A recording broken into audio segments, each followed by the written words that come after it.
तो क्रिएटिविटी को इंक्रीज करना और मेमोरी को इंक्रीज करना, ये चारों चीजों को इंक्रीज करने का तरीका, analytical skill, imagination skill, creativity skills and जो मेमोरी स्किल्स है, ये चारों स्किल सेट आज आपके नोट्स मेकिंग के स्मार्ट मेथड के साथ डेवलप होने शुरू हो जाएंगे। लेट्स रेडी, चलिए now we are moving to the why smart notes. मैं स्मार्ट नोट्स क्यों आपको पढ़ाने जा रहा हूं, ये बहुत जानना बहुत जरूरी है। ये वाई बहुत इंपॉर्टेंट होता है। उजांग सर 1 घंटा मैं दे रहा हूं, आप 1 घंटा अपना दे रहे हैं, तो दोनों की अपनी अपनी कीमत है। Let's start it. हम ये क्यों कर रहे हैं? सबसे बड़ी बात है, जब हम स्मार्ट नोट्स बनाते हैं, smart notes not conventional notes, याद रखना मैं इस वाले जो है वो नोट्स का विरोधी हूं। चाहे आपको मेरा समर्थन करना हो ना करना हो, या आप अपना जाने, लेकिन मैं हमेशा स्मार्ट तरीके से बात करता हूं। अगर आज आपको इस कंपटीशन में आगे जाना है तो केवल हार्डवर्क काम नहीं करेगा, हार्डवर्क के साथ टाइम सेविंग यानी कि समय को बचत करने वाली तकनीकों पे आपको बहुत काम करना पड़ेगा, क्योंकि समय ही आपका दोस्त और समय ही आपका दुश्मन है। याद रखिएगा, ये टाइम टॉपर के लिए भी सेम है और आपके लिए भी सेम है। दुनिया की कोई माइकलाल ऐसा पैदा नहीं हुआ जिसकी घड़ी में 48 घंटे बचते हो। बस आपको स्मार्ट टेक्निक्स का प्रयोग करके अपने 24 घंटे को 48 घंटे में कन्वर्ट करना सीखना पड़ेगा, और वही सिखाने के लिए मैं यहां पर आया हूं। तो स्मार्ट नोट्स जो है वो उसमें सबसे बड़ी फायदा होता है कि टाइम सेविंग यानी समय की बहुत बड़ी बचत करते हैं। ठीक है, ये बनाने में भी और इनको पढ़ने में भी, दोनों तरफ से ये समय की बहुत बड़ी बचत करते हैं। Next one, easy to understand, इनको इजी क्विक रिवीजन। मेरे स्टूडेंट तो नोट्स जो है वो कॉपी में रखते ही नहीं, उनका दीवारों पे नोट्स। आज भी एक बच्चे ने मुझे फोटो भेजी, सर ये मेरे कमरे का जो है फोटो है, तो ब्रश करिए, बाल झाड़िए, गाने सुनिए, टहलिए, कुछ भी करिए, मेरे नोट्स रिवाइज होने चाहिए। Easy to understand, right. Next one, very creative, इसमें आपकी रचनात्मकता होनी चाहिए। और मैंने आपको लास्ट में, अगर आपको याद होगा क्लास, मैंने आपको बताया था मेमोरी के 3 फंडा होते हैं। I listen, I forget, I see, I saw, I learn.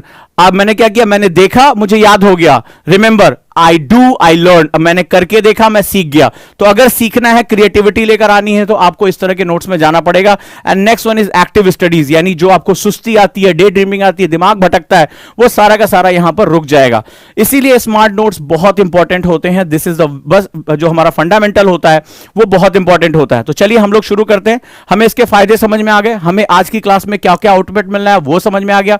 अब हम इसको एक्सप्लोर करने जा रहे हैं कि हम इसको एक्सप्लोर 1 बाय 1 कैसे करेंगे।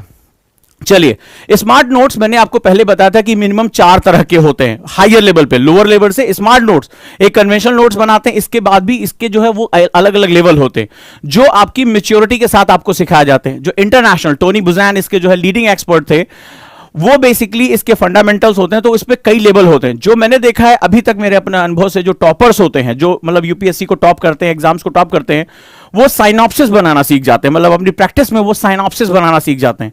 साइनॉप्सिस ऐसा होता है कि अगर वो नोट्स आपको दे भी दें तो आप कभी भी उसका यूटिलाइजेशन नहीं कर पाओगे। मतलब वो इस तरह से होता है कि वो उनकी कोडिंग और डिकोडिंग के साथ चलता है, और इतने छोटे छोटे नोट्स होते हैं, इतने छोटे छोटे। अब इस कंडीशन में क्या होगा कि वो पूरा, मतलब अगर वो सेंटर तक भी जा रहे हैं एग्जाम देने मेंस का, तो उतनी देर में वो अपना नोट्स रिवाइज कर सकते हो। और आप मोटा पोथा लेकर घूमते, आप नोट्स रिवाइज नहीं कर सकते। This is the fundamental. जो टॉपर्स होते हैं वो कोई अलग लोग नहीं होते हैं, वो हर काम को अलग करते हैं। मैंने लास्ट टाइम आपको बताया था, जब मैं आपकी कल क्लास ले रहा था, तो मैंने कहा था कि टीना डाबी ने आंसर लिखा इसलिए नहीं महत्वपूर्ण हुआ, टीना डाबी को आंसर लिखना आया इसलिए टीना डाबी का नाम हुआ और उनका सिलेक्शन हुआ। That is a very important thing. मैं वापस आपको जो है वो यहां पर लेकर आ रहा हूं। तो जो सबसे पहले मेथड मैं आप लोगों को सिखाने जा रहा हूं, प्रैक्टिकली मैं आपको सिखाऊंगा होता कैसे है। लास्ट टाइम मैंने इसका ओवरव्यू लिया था कि कैसे इसमें हुकिंग की जाती है, फ्लो कैसे क्रिएट किया जाता है, और गलती क्या होती है आपसे, यह मैं आपको बताने की कोशिश करूंगा आज। और कैसे मैं अपनी क्लास में अभी आप दिखाऊंगा कि मेरी क्लास में ओजांकियंस जो हैं वो कैसे इसी तरह नोट्स करते हैं। उनका नोट्स करने का तरीका ही बदल चुका है, और इंस्टा पे मैं शेयर कर रहा हूं, उसको हजारों लोग देख रहे हैं। सो इसका नाम है LWMI, जो फर्स्ट मैंने जो है डेवलप किया है। That is a less word more information, यानी कम से शब्दों में ज्यादा से ज्यादा जानकारियों को लेकर आने की जो विधि होती है उसको हम लोग LWMI कहते हैं, लेस वर्ड मोर इंफॉर्मेशन। बहुत ही इंपॉर्टेंट मेथड होता है, और मेरी पूरी क्लासेस जो होती हैं सभी जानते हैं कि मैं अपने नोट्स को डेवलप करता हूं, और मेरी हैंड राइटिंग में मैं क्लास में पढ़ाता हूं। वो कोई स्लाइड व्लाइड वाला हमारे यहाँ चक्कर थोड़ा सा नहीं होता है। हमारे यहाँ वो वाला नहीं होता है टीचर ऐसे जो मुंह करके ऐसे गोल गोल घेरता रहे किसी और की बनाई हुई पीपीटी पे, वो हमारे यहाँ नहीं होता। आपको पता होगा, सारे जितने बच्चे मुझे जानते हैं, मेरी क्लास में हैं, वो ये जानते हैं कि मैं कार्टून्स, कैरेक्टर्स और LWMI बेस पे अपने नोट्स खुद प्रिपेयर करता हूं। Let's start it. अब LWMI को हम लोग सीखने जा रहे हैं, लेकिन इसके कुछ फंडामेंटल्स है, याद रखिएगा। ठीक है, आप ये सोचेंगे कि कुछ लाइनों को खींच देने से LWMI प्रिपेयर हो जाता है, नहीं होता है। मैं आपको सैंपल दिखाता हूं, और अगला सैंपल बहुत इंपॉर्टेंट है। ठीक है, अब इसकी प्रक्रिया क्या होती है LWMI मेथड्स की, राइट। LWMI की प्रक्रिया लिखिए, मैं इसको बोलता हूं आर्ट है। मैंने बताया था एक तो इसके लिए स्किल चाहिए, दूसरी इसके लिए क्या चाहिए, प्रैक्टिस चाहिए, और तीसरी कंसिस्टेंसी चाहिए। यानी किसी भी चीज को दक्षता, उसकी जो है वो लगातार अभ्यास, और तीसरा लगातार जो है उसके साथ निरंतरता बनाए रखना। अगर आप किसी चीज में महारत हासिल करना चाहते हैं, यूपीएससी को अपने सपनों के साथ टॉप 100 में क्रैक करना चाहते हैं, तो ये तीन चीज याद रखिएगा। एक तो आपको दक्षता पैदा करनी पड़ेगी, चाहे कोई विषय पढ़ रहे हो, नोट्स बना रहे हो, रिवीजन कर रहे हो, आंसर राइटिंग कर रहे हो, इंटरव्यू में बोलने की क्षमता की बात कर रहे हैं, आपको नंबर एक दक्षता पैदा करनी पड़ेगी, याद रखिए स्किल सेट। नंबर 2 प्रैक्टिस, बार बार करना पड़ेगा, बारंबारता लेकर आनी पड़ेगी, रिपीटेशन होना चाहिए। And third one is consistency, यानी उसमें निरंतरता होनी चाहिए। आज किया, अगले बृहस्पतिवार किया, फिर भूल गए, ऐसा नहीं होगा। उसमें कंटिन्यूटी बनी रहनी चाहिए आपकी, ये तीनों चीज। चलिए हम अगले में पहुंचते हैं, और बहुत इंपॉर्टेंट मैं बात करता हूं, इस आर्ट को सीखने की प्रक्रिया यानी प्रोसेस क्या है। लेट्स प्रोसीजर, ठीक है। चलिए नंबर 1, हमें जब भी हमारे पास कोई बुक आती है, लक्ष्मीकांत जैसे एक बच्ची ने कहा, विपिन चंद्रा, किसी ने स्पेक्ट्रम कहा, किसी के एनसीईआरटी, आपकी अपने अपनी है, बुक्स आपने अपने पास रख ली होंगी। सबसे पहले हमें क्या करना पड़ता है, स्टेप 1 में फाइंड आउट थीम या टॉपिक। सबसे पहले हमें थीम या टॉपिक पर विचार करना होता है कि मेरी थीम मतलब किस तरह से ये सब्जेक्ट फ्लो होने जा रहा है, चैप्टर फ्लो होने जा रहा है। इसके बाद उसका टॉपिक आपको आइडेंटिफाई करना होगा। नंबर 2, आइडेंटिफाई कीवर्ड्स, सबसे इंपॉर्टेंट होता है, और मोस्ट ऑफ द स्टूडेंट इसको गलत करते हैं। ठीक है, कई बच्चों ने मुझे नोट्स भेजा, उन्होंने इतना लंबी लंबी कहानियां लिखी जिसकी कोई हद नहीं है। ठीक है, वो डायग्राम के ऊपर बहुत से माइंड मैप के एप्स भी आते हैं और उस पर अभी आप लिख के भेजते रहते हैं, ऐसा नहीं होता है। तो आपकी क्रिएटिविटी, इमेजिनेशन और एक्टिव स्टडी कहां चली जाएगी। कीवर्ड्स क्या होता है, वो 1 वर्ड या 2 वर्ड्स के अंदर ही डिफाइन हो जाता है, 1 वर्ड्स या 2 वर्ड के अंदर ही डिफाइन हो जाता है।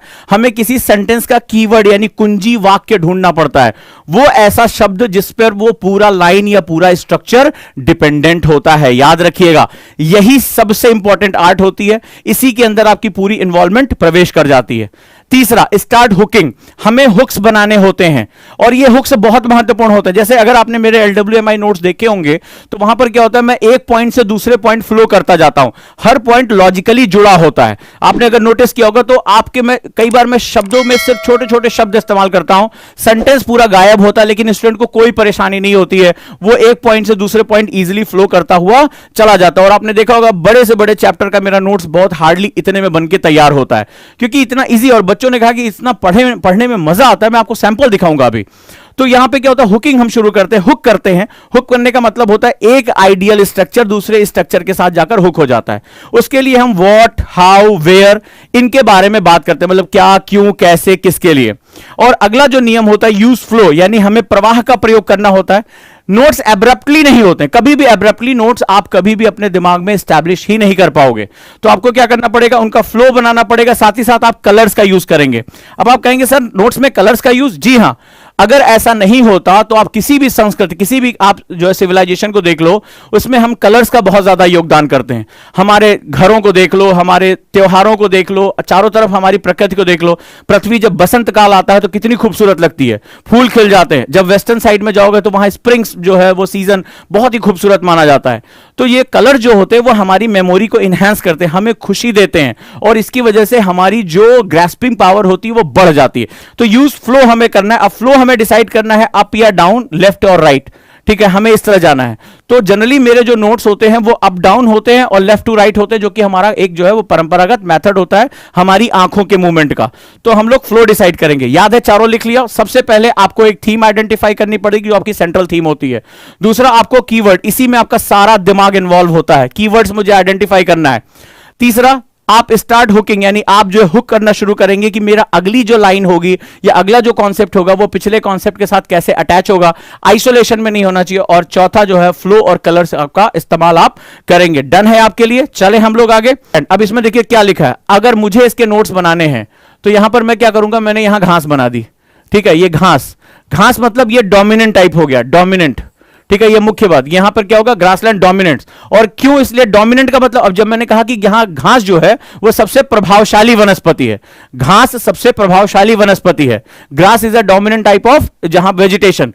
तो मैंने डोमिनेंट का मतलब, लेकिन मैं डोमिनेंट यानी प्रभावशाली है, प्रभावशाली का मतलब क्या होता है। ठीक है, तो प्रभावशाली को मैंने कहा इसमें यूपी, इसी ने ही एक सिंपल सा मैंने कलर चेंज किया और मैंने इसमें दिखाया, और इसमें लिखा था कि वर्ड का, ये वर्ड है, पृथ्वी है हमारी, तो वर्ड का लगभग 1/4, अब मैंने क्या किया, 1/4 हिस्सा, ध्यान से देखो, विश्व का 1/4 हिस्सा ग्रासलैंड है। अब उसमें 3 पैराग्राफ जो लिखे थे उसको मैंने 2 सिंबल में कन्वर्ट कर दिया, ठीक है। अब मेरा थीम क्या है? मेरा थीम या टॉपिक है life in a temperate grassland. सबसे पहले what do mean by temperate? Temperate कहते किसको? शीतोष्ण होता क्या है, ठीक है, तो मैंने ये बता दिया। अब आपके जलवायु विज्ञान के टीचर ने यहां पढ़ा दिया कि इस जोन में एक्चुअली में सन का एंगल तिरछा पड़ता है, यानी सूर्य की किरणें धीमी पड़ती है। आप चाहो तो वहां सिंबल बना सकते हो। दूसरा, ग्रासलैंड का मतलब क्या होता है? Dominant type of vegetation. कितना डोमिनेंट? कहा कि विश्व का 1/4, 1/4। इसको मिलाओगे तो क्या होगा? ये आपका क्या है? 1/4 हो गया। दिस इज 1/4 हो गया, मेरा काम हो गया। मुझे कोई लाइन नहीं लिखनी है, मेरे अपने सिंबल से मैं किसी को अपना नोट सुधार दे दूंगा, 4 गाली देते हुए मुझे वापस करेगा, बोले रख ले, पता नहीं क्या गोजा पाजा इसमें, ठीक है। ये कोई नोट्स होते हैं, लेकिन तुम्हें पता है कि तुमने इसमें बनाया है। अब ये क्या है? दिस इज नोन एज, ध्यान से समझना, मैं यहां आपको पहले सिखाने के लिए पढ़ा रहा हूं कि इसको हम लोग बोलते हैं की वर्ड्स। यही है कीवर्ड्स। कीवर्ड्स का मतलब होता है चाबी जो होती है वो पूरे ताले को, इतने बड़े से ताले को एक चाबी खोल देती है। तो इसका मतलब है कि इस पूरी कहानी में मैंने कीवर्ड को आइडेंटिफाई किया और कीवर्ड्स को कन्वर्ट कर लिया अपने सिंबल्स में, क्रिएटिविटी इस्तेमाल की। अब आप ये सोचिए, मुझे ईमानदारी से जो स्टूडेंट है, कि जब आप इसको सोच रहे होंगे, इमेजिन कर रहे होंगे खुद को एक्टिव, तो क्या आप सोच सकते हैं कि आपका दिमाग भटक सकता है? आप सोच रहे होंगे कि मैं इस पूरी लाइन को कैसे एक सिंबल में इस्तेमाल करूं, और आप आश्चर्य करेंगे अगर आपको मौका मिले, क्योंकि मेरे पास टॉपर की कॉपी है इसलिए मैं जानता हूं, ठीक है। तो लेकिन एक वो है कि मैं उसको शो नहीं कर सकता आप लोगों को, 2-3 कॉपियां हैं मेरे पास। मैंने देखा है भाई साहब उनके मतलब सब्जेक्ट टू सब्जेक्ट के नोट्स ये पतले पतले, और वो इस तरह की चीजें करते हैं, तभी उनके लिए पढ़ना आसान, तभी एक पेज में आपका सब कुछ आ जाएगा। तो मेरा टॉपिक हो life in A temperate grassland. Grass is a dominant type of vegetation, ठीक है। अब ये घास मैंने बना दी, और कितना? 1/4 हिस्सा संसार का ग्रासलैंड है। चलिए आगे चलते हैं, डन है। अब आ जाओ, ध्यान से आगे पढ़ो, इसमें बहुत अच्छी चीज, as a climate plays an important role in the formation of grassland. तो अभी मैंने फिर वापस आता हूं, अब ये मेरे पास क्या है? ये बहुत इंपॉर्टेंट लिखा हुआ है। जब भी आप पढ़ोगे तो क्लाइमेट, जब आप मेरे साथ ज्योग्राफी पढ़ते हो, मैं हमेशा कहता हूं जिसके पास क्लाइमेट की चाबी है, जिसने इस चैप्टर को पकड़ लिया, भूगोल उसका है। मैं क्लाइमेट के बेसिस पे कोई भी चीज प्रूव कर लेता हूं अपनी ज्योग्राफी में। तो क्लाइमेट कहता है कि सबसे इंपॉर्टेंट रोल, यानी सबसे महत्वपूर्ण भूमिका जो है वो उपलब्ध करता, और ये जो ग्रासलैंड है वो दुनिया भर का ग्रासलैंड 2 भागों में विभाजित है। अब जरा चलो, अब ये पूरा पैराग्राफ है, ये पूरा पैराग्राफ है, और मुझे इसको क्विक सिर्फ 2 पॉइंट में लिखना है। अब चलो मैं दिखाता हूं तुम्हें कैसे लिखना है। और आगे कहता है कि वर्ल्ड का ग्रासलैंड जो है वो टेम्परेट रीजन और ट्रॉपिकल रीजन में बटा हुआ है। मैं बना देता हूं इसको, ठीक है, आपके सामने बनाता हूं। अब ये जो ग्रासलैंड है, यहां से इसने कहा ये जो ग्रासलैंड है, इसमें जो क्लाइमेट है, क्लाइमेट, मैंने लिखा क्लाइमेट, ठीक है। तो मैंने कहा कि इसमें सबसे महत्वपूर्ण भूमिका निभाता, तो मैंने क्या किया? ऐसे मूछे बना दी चौधरी वाली, ठीक है। अब चौधरी का मतलब क्या? मैंने अपना एक इमेजिनेशन किया कि चौधरी की जगह, चौधरी बहुत प्रभावशाली, तुमने देखा कोई बहुत प्रभावशाली या कोई जो दादा आदमी होता है तो ऐसे मूछों के साथ वो फोटो खिंचाता है। तो मेरे दिमाग में आया कि प्रभावशाली, मोस्ट डोमिनेंट फैक्टर जो है वो ग्रासलैंड को बनाने में कौन सा है? वो भैया सबसे प्रभावशाली फैक्टर क्लाइमेट है। तो मैंने लिख दिया क्लाइमेट सबसे प्रभावशाली फैक्टर। और आप ये मत कहना कि सर ये नहीं आता, मैं आपको प्रूव करके दिखाता हूं। कभी मेट्रो, बस, कहीं सफर किया है आप लोगों ने? मैं आपको बताता हूं, आपके अंदर ये चीजें हैं। कल किसी बच्चे ने कहा हमें कुछ नहीं आता, तो भैया हम कहना कि दूसरे ग्रह से थोड़े ना आए हो। जब आप मेट्रो में जाते हो, ठीक है, तो वहां पर ऐसे लिखा होता है, जैसे कोई सीट होती है तो सीट लिखा होता है, ऐसे क्या होता है? ऐसे फोटो बनी होती है, ठीक है, और ये ऐसे आदमी छड़ी लिए होता है, और लिखा होता है दैट इज, ये सीट इसके लिए है, ठीक है। इसका मतलब ये कहीं नहीं लिखा होता, उसमें आपको सिंबल देख के आप ये समझ जाते हो कि ये सीट जो है बुजुर्गों के लिए आरक्षित है। या दरवाजे पे ऐसे क्या होता है? आपका पंजा बना होता है, आपने कई बार देखा होगा, यहां पर ऐसे जो है आपका पंजा बना होता है, और इसके ऊपर ऐसे क्रॉस का निशान होता है। इसका मतलब यहां हाथ ना रखे, और हम आसानी से समझ जाते हैं। इसके लिए थोड़े ना होता है कि चलो मम्मी डिक्शनरी खोलो, देखो इसमें क्या मतलब है, कभी हम ऐसा नहीं करते। That means the creative symbols is the part of our imagination. हमें पहले से ही उसके बारे में पता होता है, हमें इस स्किल को जो आपके पास पहले से ही है उसको यूटिलाइज करना। अब जरा देखो कि मैं यहां क्या आपके सामने नोट्स बनाने जा रहा हूं। मैंने क्या किया? इस क्लाइमेट को प्रभावशाली कारक है। अब ये जो वर्ल्ड का ग्रासलैंड है, यहां मैंने बताया ना, यहां मैंने क्या बताया? 1/4 है। अगर 1/4 है तो मैंने क्या लिखा? ये 2 तरह का होता है। वर्ल्ड जो ग्रासलैंड है, चूंकि ये मेरा वर्ल्ड ग्रासलैंड का हिस्सा हो गया, मैंने यहां बना लिया, मैंने लिखा ये 2 टाइप का है, एक ट्रॉपिकल और दूसरा टेम्परेट। हो गया पूरी कहानी। अभी मैंने ब्रांच बनानी नहीं शुरू की है, मैंने पूरा इंट्रोडक्शन डाल दिया इसके अंदर, ठीक है, पूरा इंट्रोडक्शन डाल दिया। पेंसिल या पेन से बनाओगे तो इतनी भी जगह नहीं लेगा, क्योंकि ये बहुत मोटा होता है ये लिखने के लिए, तो ये इतना ज्यादा टाइम ले रहा है, इतना भी टाइम नहीं लेगा। अगर आप पेंसिल या पेन से बनाते हो इतनी भी जगह नहीं लेगा, खत्म हो जाएगा, क्योंकि मैं समझा रहा हूं कि ये कीवर्ड है, फलाना है, ढिकाना है, तो ये मैं तुम्हें समझाने के लिए इस्तेमाल कर रहा हूं। अब आप देखिए कि पूरा जो चैप्टर है, अब मैं अगर इसको डिकोड करूं, मैंने पूरा life in a temperate grassland, what is the meaning of grassland, what is the meaning of grassland, क्यों कहते हैं, why this is known as grassland, ठीक है, दुनिया में इसका क्या सेगमेंट्स है, ग्रासलैंड को बनाने का सबसे प्रभावशाली कारक क्या है, मैं अब क्या कर रहा हूं, फ्लो एस्टैब्लिश कर रहा हूं, क्या बना रहा हूं, फ्लो। और देखिए मैंने अलग अलग कलर्स यूज किए। फ्लो में क्या है, सबसे प्रभावशाली कारक क्या है, what is the most important factor. अगर एग्जाम में तुम्हें क्या लगता है, एनसीईआरटी से जो ऑब्जेक्टिव इतना प्रभावशाली मीडियम होता है एनसीईआरटी, ऑब्जेक्टिव बनाते कैसे हैं, पैराग्राफ पूछते हैं, नहीं, मैंने उस दिन बताया था बीटीएल पूछते हैं, बिटवीन द लाइंस, जिसको मैं पढ़ाता हूं अक्सर कि बिटवीन द लाइन समझो। अब एग्जाम में देख दिया, which of the following factor is the dominance in the grassland, या ग्रासलैंड के बारे में सबसे प्रमुख तथ्यों की जांच करें, यह प्री का क्वेश्चन आ गया, ठीक है। कह दिया कि वर्षा सबसे प्रभावशाली कारक है ग्रासलैंड की, पहला सेगमेंट हो गया, ठीक है। दूसरा इन्होंने दे दिया कि ग्रासलैंड केवल टेम्परेट होते हैं, यानी केवल शीतोष्ण कटिबंधीय होते हैं, जो आपके घास के मैदान होते हैं। तीसरा कह दिया कि दुनिया की 40% भूमि जो है वो आपकी घास भूमि है। चौथा विकल्प दे दिया नम नाउदय, निम्नलिखित में से कोई भी नहीं। अब एग्जाम में आप क्या होगा, इसी में भटक जाओगे, क्योंकि आपने जल्दबाजी से जब उसको पढ़ा था तो पहला वाला पैराग्राफ तो हम वैसे भी नहीं पढ़ते हैं, आप भी जानते हैं। जब ये वाला मैंने खोला था, और आप लोग पढ़ते हैं इसको, सबसे पहले आप लोग क्या होता है, जल्दी से स्किप कर देते हैं। सबसे पहले कहां आपका ध्यान भटकता है, सबसे पहले आप आते हैं हेडिंग पर। सही बोल रहा हूं या गलत बोल रहा हूं, इस वाले पार्ट को तो आप ध्यान ही नहीं देंगे, आप सीधे सबसे पहले किस पर आते हैं, द प्रेरीज, जल्दी जल्दी इसको पढ़ लो। और इसमें भी जो बोल्ड करके वो दे देते हैं उसको आप अपनी कॉपी में नोट डाउन कर लेते हैं, जो थोड़ा सा आपको कहीं इंपॉर्टेंट दिखा वो नोट डाउन कर लेते हैं, लेकिन बाकी चीजें आपके ध्यान में रहती हैं, नहीं ध्यान में रहती हैं, राइट। यहीं से क्वेश्चन बना दिया मैंने, अभी आपके सामने क्वेश्चन बोला, ऑब्जेक्टिव क्वेश्चन, तो इसमें से which of the following is the सही, जो इसमें सही होगा, ट्रू होगा। तो हाँ क्या होगा, एग्जाम में जो छोटी छोटी गलतियां होती हैं वही यही सबसे बड़ी होती है। अब हमें वहां ध्यान ही नहीं आता, क्योंकि इसमें देखो क्या लिखा हुआ है, मैं आपको बताता हूं। एग्जामिनेशन में कहेगा कि दुनिया की 40% भूमि ग्रासलैंड है, एग्जाम में जो आपसे गलती होगी। अब यहां पर क्या है, कहीं पर आपके नंबर नहीं लिखे हैं, और आपकी दिमाग जो होता है वो नंबर्स को नहीं समझता है, वो इमेजिनेशन करता है, इमेजिनेशन, जो नंबर्स आप विजुलाइज करते वो देख लेता। इसमें क्या है, इसमें वर्ड में लिखा हुआ है, इसमें कह रहा है ना 1/4 of the, nearly 1/4 of the region is the grassland, या 1/4 है। अब आप क्या हुआ, एग्जाम में जब आप गए आपके सामने डिजिट है, आप कंफ्यूज हो गए कि मैंने क्या पढ़ा था कॉपी में। नोट्स बनाने के बावजूद इसको आप पॉइंट्स में लिख लोगे, उसके बाद भी गलत कर दोगे, राइट है। ये सबसे इंपॉर्टेंट, बच्चों से होती गलतियां, मैं तो हजारों बच्चों से मिल चुका हूं। कितने क्वेश्चन सर, 75 क्वेश्चन सही किए हैं सर, 78 क्वेश्चन सही किए हैं, 2 दिन बाद सर नहीं हो रहा है प्री, सर 25 क्वेश्चन गलत हो गए, सर 24 क्वेश्चन गलत हो गए। वो यही रीजन होता है।